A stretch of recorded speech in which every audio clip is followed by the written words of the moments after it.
রাধে রাধে বন্ধুরা, কেমন আছো তোমরা সবাই? আশা করি অনেক ভালো আছো। আমার নতুন আর একটা ভিডিওতে তোমাদের সবাইকে জানাই অনেক ভালোবাসার অনেক স্বাগত। সকালে কিন্তু ফ্রেশ হয়ে স্নান করে চলে এসেছি, আর শিবজিতে তুলসীজিতে জল কিন্তু আমার ঢালা হয়ে গেছে। আর এখন গরম তো খুব পড়েছে, লিকুইড সিঁদুর পড়লে জানো তো সিঁদুর কিন্তু ঘেমে একদম কপাল বেয়ে বেয়ে না পড়ে যায়। যার জন্যে গুঁড়ো সিঁদুর লাগালাম, তাহলে গুঁড়ো সিঁদুর আর ঘামলে গলে গলে পড়বে না।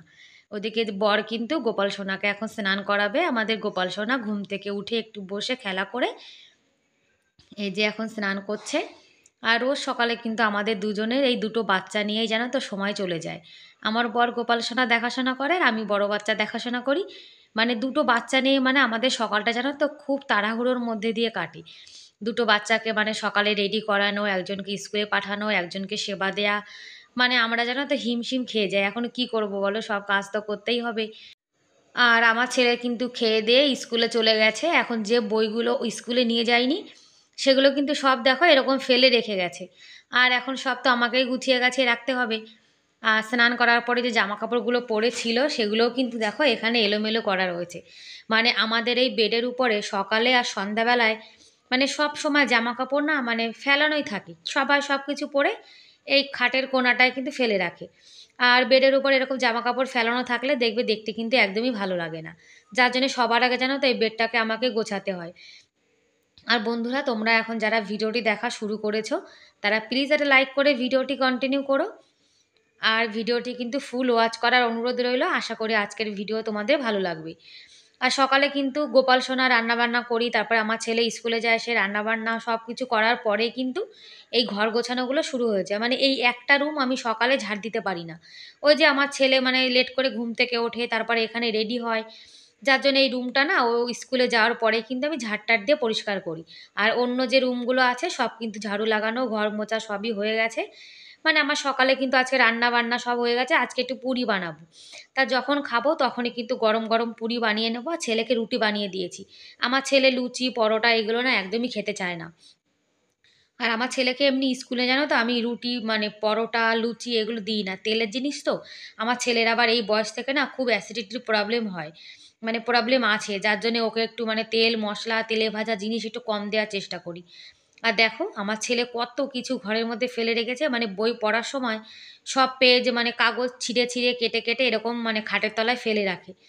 আর খাটের তলা কিন্তু রোজ পরিষ্কার করতে হয়, আর রোজ কিন্তু আমার সকাল বিকাল এরকমই কিন্তু ময়লা বের হয়। ওই বাড়িতে ছোট বাচ্চা থাকলে যা হয় তোমরা তো সবাই জানো, যাদের বাড়িতে ছোট বাচ্চা আছে সেই মায়েদের কত কষ্ট করতে হয়। আর এখন ঘরটা মুছে নেবো। আমি কিন্তু ফিনাইল দিয়ে তারপরে ঘরটা মুছছি, কেন বলো তো, অনেক সময় দেখবে পোকা অনেক কিছু কিন্তু মানে ঘরে আসে। একটু ফিনাইল দিয়ে ঘর মুছলে পোকা তারপরে পিঁপড়ে এগুলো কিন্তু কম আসে। আর ফিনাইল দিলে কিন্তু ঘরটা একটু কেমন গন্ধ হয়, কিন্তু একদিকে কিন্তু ফিনাইল দিয়ে ঘর মোছাটা খুবই কিন্তু ভালো। ওই কালো রঙের যে ফিনাইলগুলো আছে না সেগুলো দিয়ে ঘরটা মুছে নেব। আর রোজ কিন্তু আমাদের গৃহিণীদের একই কাজ থাকে, তাই না? আর সেই কাজগুলোকে কিন্তু আমাদের আমাদের মানে টাইম হিসাবে কিন্তু করতে হয়। সবারই কিন্তু দেখবে মানে সচরাচর একই রকমের কাজ থাকে, ঘর ঝাড় দেওয়া, ঘর মোছা। আর সেই কাজগুলোকে কিন্তু আমাদের মানে সময় হিসাবে করে নিতে হয়। আর সময়ের কাজটা কিন্তু সময়ে করে নেওয়াই ভালো। মানে যে কাজটা যখন করার সে কাজটা কিন্তু তখনই করে নিতে হয়। একবার একটা কাজ ফেলে রাখলে সে কাজটা দেখবে পড়েই থাকে। আর একবার যদি আমরা একটা কাজে লেট হয়ে যাই তারপরে কিন্তু এক এক করে দেখবে সব কাজই কিন্তু লেট হয়ে যায়। আর সকালে যদি একটু সকাল সকাল ঘুম থেকে উঠে ঘরের কাজগুলো আমরা তাড়াতাড়ি করে ফেলি তাহলে সময় মতো হয়ে যায়, আর কষ্টটাও কিন্তু কম হয়। আর ঘর মোছার পরে এখন একটু লক্ষ্মণ রেখা আছে, ওই লক্ষ্মণ রেখা দিয়ে দিচ্ছি। কেন জানো তো, এখনের সময় যেন খুব মানে সাদা মানে কালো কালো বড় বড় যে পিঁপড়েগুলো আছে সেগুলো কিন্তু খুব হচ্ছে। কালো কালো পিঁপড়েগুলোর জন্যে মানে ঘরে পায়ে দেওয়া যায় না। আর কথায় আছে পিঁপড়ে মারলেও কিন্তু অনেকটা পাপ হয়। দেখো যার তুলসীর জন্যে মালা এই যে খুলেছি, গলাটা লক্ষ্মণ পুরো রেখা দিয়ে একদম দিচ্ছি, খালি হয়ে গেছে। যাতে পিঁপড়েগুলো একটু কম কম মানে আসে গলা আর পুরো আমাদের খালি পায়ে খালি একটু মনে কম হচ্ছে। পড়ে।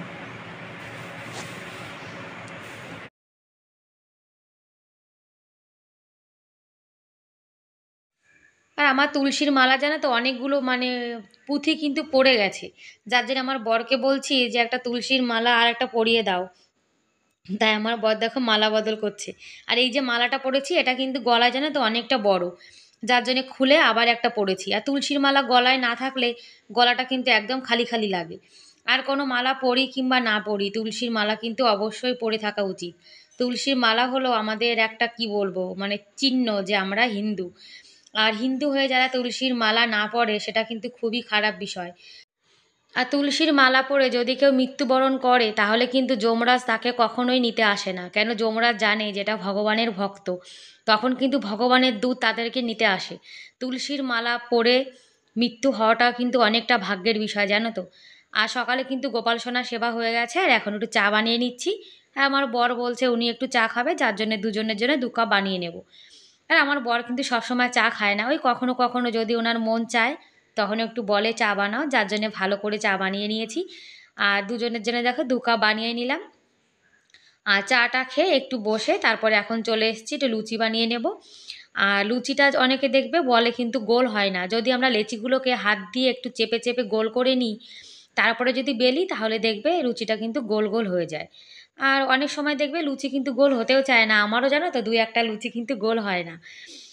আর লুচি দিয়ে আজকের ঘুগনি বানিয়েছি সকালে। লুচি দিয়ে ঘুগনি খেতে জানো তো খুব কিন্তু ভালো লাগে। আর ঘুগনি আমার ছেলের জানো তো খুব ফেভারিট। আমার ছেলে ঘুগনি এত ভালোবাসে, ওকে যদি রোজ ঘুগনি বানিয়ে দেওয়া হয় তাহলে কিন্তু ও খুব খুশি হয়ে যায়। আর আমি এই যে লুচি বানাই এগুলো কিন্তু কখনো আমি ময়দা দিয়ে বানাই না। সবসময় কিন্তু আটা দিয়ে আমি লুচি বানাই। কেন জানো তো? ময়দা খাওয়াটা কিন্তু আমাদের শরীরের পক্ষে খুবই খারাপ। আর আমাদের সবারই কিন্তু অ্যাসিডিটির খুব প্রবলেম, যার জন্যে আমরা ময়দাটাকে একটু মানে এড়িয়ে চলি। আর এই যে দুজনের জন্য 2 প্লেটে নিয়ে নিয়েছি। আর ঘুগনি কিন্তু একদম আদা জিরে বাটা দিয়ে নিরামিষই করেছি, পেঁয়াজ রসুন দিইনি। কেননা আমার বর কিন্তু আবার পেঁয়াজ রসুন খেতে মানে খায় না। আর আমার ছেলে একটু পেঁয়াজ রসুন দিয়ে সবজি বানালে ভালো খায়। কিন্তু ওকে কিন্তু রোজ রোজ দিই না, কখনো কখনো একটু বানিয়ে দিই। আর ছোটোবেলা থেকে যদি ওর গ্যাসের প্রবলেম হয়ে যায় তাহলে কিন্তু বড় হয়ে খুবই মানে মানে কি বলবো মানে অসুবিধায় পড়বে। এই যে আমাদের দুজনের প্লেট কিন্তু সকালে রেডি হয়ে গেছে। আর 1 গ্লাস লস্যিও নিয়েছি। গোপাল সোনা কিন্তু খেলা মানে সেবা হয়ে গেছে, খেলা করছে। আর ঘুগনিটা কিন্তু খেতে খুবই টেস্টি হয়েছিল। বাসন-টাসন সব মেজেছি, নিরামিষ, এই যে আমিষ আলাদা, আলাদা। আর রান্নাঘরটা গুছিয়ে রেখেছি। আর কড়াইতে না তেল রয়েছে, তেলটা খুবই গরম। ঠান্ডা যখন হয়ে যাবে তখন আবার নামিয়ে রেখে দেবো।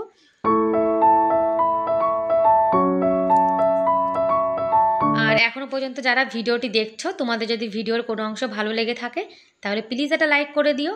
আর আমার চ্যানেলে তোমরা আজকে যারা নতুন আর ভিডিওটি দেখছো, তোমরা চাইলে কিন্তু আমার চ্যানেলটিকে সাবস্ক্রাইব করে আমার এই ছোট্ট পরিবারের পাশে থেকে যেতে পারো। আর এই কাজটি যারা অলরেডি করে দিয়েছো তাদেরকে অসংখ্য ধন্যবাদ। আর গম কিন্তু আগের দিন ধুয়ে দিয়েছিলাম। আর রোদ্দুর কিন্তু ভালোই উঠেছে। আর এই যে আজকে ভয়েস দিচ্ছি, আজকে কিন্তু ভালোই বৃষ্টি হয়েছে। যার জন্যে কিন্তু গম না 2 দিন থেকে রোদ্দুরে দেওয়া হচ্ছে না। আর গমটা যদি ভালো মতো রোদ্দুর না পায় তাহলে কিন্তু ভাঙানোর সময় জানো তো গমটা ভালো মিহি হয় না। যত ভালো রোদ্দুর হবে পাবে গমে তত কিন্তু আটাটাও সুন্দর হবে।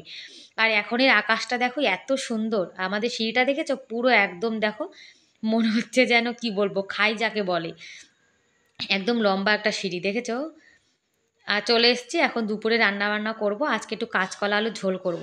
তা কাঁচকলা আলুটা না আমি আগে থেকে একটু লবণে ভিজিয়ে মানে লবণ দিয়ে একটু ভিজিয়ে রেখে দিই জলের মধ্যে, তাহলে কলার যে কষটা সেটা কিন্তু বেরিয়ে যায়। আর গোপাল সোনার জন্য কাঁচকলা আলুর ঝোল আর আমাদের জন্য একটু মুসুরির ডাল করব।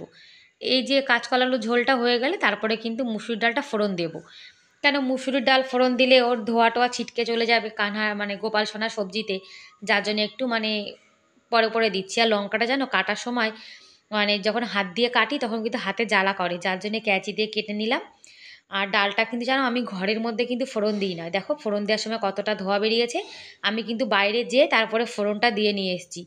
ওই যে কিচেনে যদি কিচেন চিমনি না থাকে তাহলে কিন্তু রান্নাঘরে ফোড়ন দেওয়ার সময় পুরো রান্নাঘরটা ধোয়া দেওয়া হয়ে যায়। যার জন্য আমি যখন ফোড়ন দিই তখন বাইরে ফোড়ন দিয়ে তারপরে আবার ঘরে গ্যাসে বসিয়ে দিই। ওদিকে হিটারে ভাতটা হচ্ছে, এদিকে মুসুরির ডালটা আমি কিন্তু গ্যাসে করে নিলাম। আর মুসুর ডালের মধ্যে ধনেপাতা না দিলে তো ভালোই লাগে না। আর বন্ধুরা আজকের ভিডিওটি কেমন লাগলো তোমরা কিন্তু কমেন্ট করে অবশ্যই জানিও। আর তোমরা যে যে দিদিভাইরা আমার ভিডিও দেখো সুন্দর সুন্দর কমেন্ট করো, তোমাদেরকে কিন্তু কমেন্ট করার জন্য অনেক অনেক ধন্যবাদ। এই যে তোমরা এত ভালোবেসে আমার ভিডিও দেখো কমেন্ট করো, আমার কিন্তু এই কমেন্ট পড়ে জানো তো অন্য একটা ভিডিও বানানোর আগ্রহ কিন্তু বাড়ে। আর তোমরা যে যে দিদিভাইরা প্রতিদিন আমার ভিডিও দেখো, আমি কিন্তু সব দিদিভাইয়ের ভিডিও দেখি। কেননা এত ভালোবেসে যদি সময় নষ্ট করে কেউ আমার ভিডিও দেখে তাহলে তো আমারও কর্তব্য তাই না তাদের ভিডিও দেখার। আমি কিন্তু সেই সব দিদিভাইয়ের ভিডিওই দেখি। আর ডাল কিন্তু অল্পই করেছি, বেশি করিনি। কেননা বাসি জিনিস জানো তো যত না খাবো ততই কিন্তু ভালো। আর এই ডালটা কিন্তু আজকে একটু হালকা মানে গাঢ় গাঢ় মতো করেছি, তেলটাও ঠান্ডা হয়ে গেছে, এখন ঢেলে রেখে দেবো।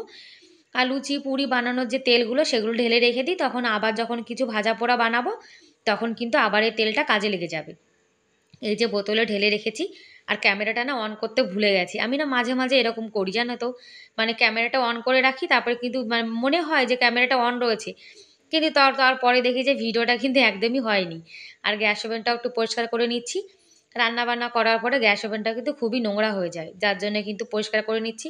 আর গ্যাস ওভেনটা জানো তো আমার কিন্তু খুবই পছন্দের, অনেক দিন থেকে এরকম একটা গ্যাস ওভেনের খুবই ইচ্ছা ছিল, আর সেই ইচ্ছাটা তো পূর্ণ হয়েছে। আর রান্নাবান্না করার পরে রান্নাঘর কিন্তু সবসময় পরিষ্কার পরিচ্ছন্ন করে রেখে দিতে হয়। রান্নাঘর পরিষ্কার পরিচ্ছন্ন থাকলে দেখবে রান্নাবান্না করতেও কিন্তু ইচ্ছা করে, তাই না?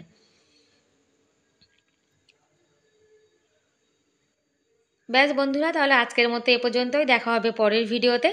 ততক্ষণ তোমরা অনেক ভালো থেকো, অনেক সুস্থ থেকো, বাই বাই।